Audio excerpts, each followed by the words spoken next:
நிறைய பெண்களுக்கும் சரி ஆண்களுக்கும் இருக்குது சரி. இப்போ இருக்கக்கூடிய ப்ராப்ளம் என்னன்னு கேட்டால் கண்ணுக்கு கீழே கருவளையம் இருக்குது. அது என்ன பண்ணாலும் போக மாட்டேங்குதுன்றாங்க. ஃபஸ்ட்டு அதுக்கான தவிர நம்ம ஹீலிங் ஹேண்ட்ஸ் மூலியமாக சில பயிற்சிகள் நம்ம சொல்லி கொடுத்துட்ருக்கோம். என்னென்னா ஃபேஷியல் அக்குபஞ்சர் தனியாக இருக்குது, ஃபேஷியல் யோகானே தனியாக இருக்குது. அதை பண்ண நமக்கு ஃபேஸ் நல்லா க்ளோ ஆக ஆரம்பிக்கும். நல்லா பார்த்தீங்கன்னு வச்சுக்கோங்களேன், உள்ளுக்குள்ளே இன்டர்னல் ஆர்கன்ஸுக்கும் வெளியில் இருக்கக்கூடிய முகத்தில் இருக்கக்கூடிய ஆர்கன்ஸ், அதாவது இந்த உறுப்புகள் இருக்குது பாருங்கள், இதற்கும் நம்ம உடம்புல ஒரு ப்ராப்ளம் வருதுனாலே அப்படியே இமீடியட்டாலாம் வராது. கொஞ்ச நாள் அப்படியே ஒரு கிட்டத்தட்ட ஒரு 3 மாதம் 4 மாதம் 1 வருஷம் அந்த மாதிரி அப்படியே பொறுமையாக கொஞ்சம் கொஞ்சமாக ஆட் ஆகி தான் நம்ம ப்ராப்ளம். முகவசியங்கிறது ஜனவசியம் மட்டும் கிடையாது, தனவசியமும் சேர்ந்தது. முகம் எந்த அளவுக்கு தெளிவாக பொலிவாக இருக்கிறது அந்த அளவுக்கு நம்ம பொருளாதாரம் வந்து சேர்ந்து கொண்டிருக்கும். சரிங்களா? அதனால் முகத்தை அழகாக பார்த்துப்போம். வாழ்க வளமுடன். Healing hands education healing centre தங்கள் அன்புடன் வரவேற்கிறது. நிறைய பெண்களுக்கும் சரி ஆண்களுக்கும் இருக்குது சரி. இப்போ இருக்கக்கூடிய ப்ராப்ளம் என்னென்னு கேட்டால் கண்ணுக்கு கீழே கருவளையம் இருக்குது. அது என்ன பண்ணாலும் போக மாட்டேங்குதுன்றாங்க. ஃபஸ்ட்டு அதுக்கான காரணம் என்ன தெரியுங்களா? லேட்டாக தூங்குறது, லேட்டாக எழுந்திரிக்கிறது, ரெண்டுமே தான் காரணம். இப்போ டெக்னாலஜி நிறைய டெவலப் ஆகிடுச்சு அப்படின்றதுனால, சிலருக்கு ஸ்ட்ரெஸ் அப்படின்றதுனால நிறைய பேர் என்ன பண்ணுறாங்க, நைட்டில் மொபைல் பார்த்துட்டு இருக்கிறது, டிவி பார்த்துட்டு இருக்கிறது. இப்போ டிவி கூட கம்மி பண்ணிட்டாங்க பார்க்குறத, மொபைல் பார்த்துக்கிட்டே இருக்கிறது, அப்படியே தூங்குறது, லேட் நைட் தூங்குறது, காலையில் ஏர்லி மார்னிங் 8 மணி 9 மணிக்கெலாம் எழுந்திரிக்கிறது. இந்த மாதிரி இருக்கிறதுனால இந்த கருவளையம் வருது. கண்ணுக்கு கீழே கருவளையம் வருதுனாலே உடம்புல பித்தம் இம்பேலன்ஸாக இருக்குன்னு அர்த்தம். சரிங்களா? பித்தம் பேலன்ஸ் பண்ணுறதுக்கு அவங்க இஞ்சி வாட்டர் அந்த மாதிரி குடிக்கலாம், அது மாதிரி மூலிகை தண்ணீர் எடுத்துக்கலாம். இதை தாண்டி அவங்க சில விஷயங்கள் செய்யணும். என்னென்னு கேட்டால், ஃபஸ்ட்டு அவங்க லைஃப் ஸ்டைலை மாற்றி ஆகணும். எப்போ?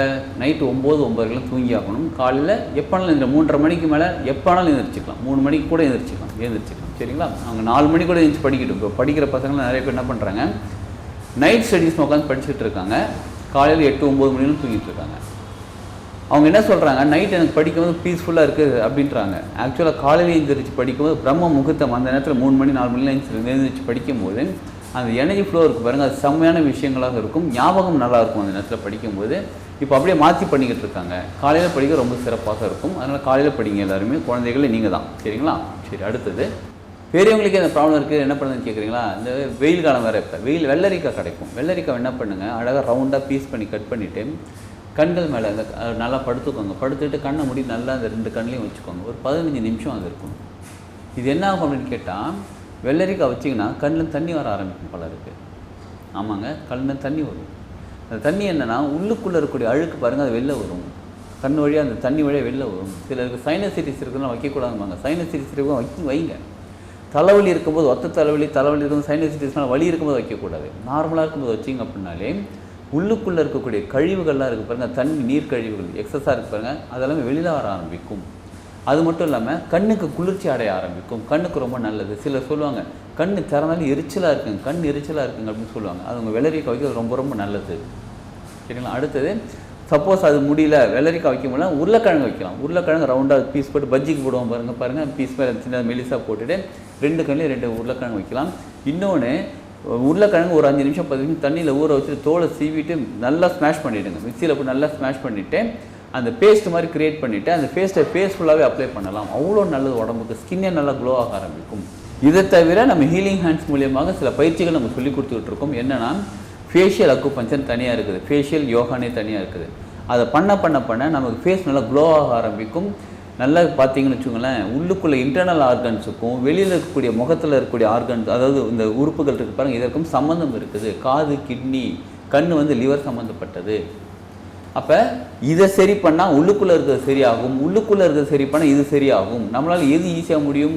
இப்போ அந்த கிளாஸ்லாம் கற்றுக்கிட்டு நம்ம அதை பயன்படுத்தும் போது, இப்போ மசாஜ் கொடுக்குறது, கண்களில் மசாஜ், கண்ணுக்கு மசாஜ் கொடுக்குறது, காதுக்கு மசாஜ், இதெல்லாம் பண்ணும்போது உள்ளுக்குள்ளே இன்டர்னல் ஆர்கனில் ப்ராப்ளம் வந்து அதுவும் சேர்ந்து சரியாக ஆரம்பிக்கும். அப்போ ஒரே நேரத்தில் ஒரே விஷயம் தான் செய்கிறோம், ஃபேஸும் நல்லா க்ளோ ஆகும், இன்டர்னல் ஆர்கனும் சரியாக ஆரம்பிக்கும். அந்த பயிற்சி வகுப்பு கற்றுக்கணும், நீங்கள் கற்றுக்கலாம். மற்றபடி நீங்கள் இதை பயன்படுத்தி கொள்ளுங்கள். முக்கியமாக லைஃப் ஸ்டைலை கொஞ்சம் பேலன்ஸாக கொண்டு வாங்க. அதே மாதிரி ஜங்க் ஃபுட் அதிகமாக சாப்பிடாதீங்க. நிறைய பேர் வந்து இப்போ சமைக்கிறதுக்கு பதிலாக அந்த ஜங்க் ஃபுட் அதிகமாக சாப்பிட ஆரம்பிச்சிட்டாங்க. கொஞ்சம் ஸ்நாக்ஸ் அந்த மாதிரி எடுத்துக்கிறேன்னு சொல்லி அது மாதிரி ஜங்க் ஃபுட்லாம் ஸ்டாப் பண்ணுங்கள். இதெல்லாம் செய்யவே நம்ம உடம்பு ஆரோக்கியமாக ஆரம்பிக்கும். கண்ணில் இருக்கக்கூடிய கருவழி உடனேலாம் சரியாக போகாது. இன்றைக்கி தாங்க வெள்ளரிக்காய் வச்சேன், கண்ணுக்கு அப்படியே சரியாச்சுன்னு பார்த்தா அப்படிலாம் உடனேலாம் சரியாகாது. அது கொஞ்சம் டைம் எடுக்கும், கொஞ்ச நாள் ஆகும். ஏன்னா நம்ம உடம்புல ஒரு ப்ராப்ளம் வருதுனாலே அப்படியே இமீடியட்டாலாம் வராது. கொஞ்ச நாள் அப்படியே ஒரு கிட்டத்தட்ட ஒரு 3 மாதம் 4 மாதம் 1 வருஷம் அந்த மாதிரி அப்படியே பொறுமையாக கொஞ்சம் கொஞ்சமாக ஆட் ஆகி தான் நம்ம ப்ராப்ளம் வெளியில் காட்டும்.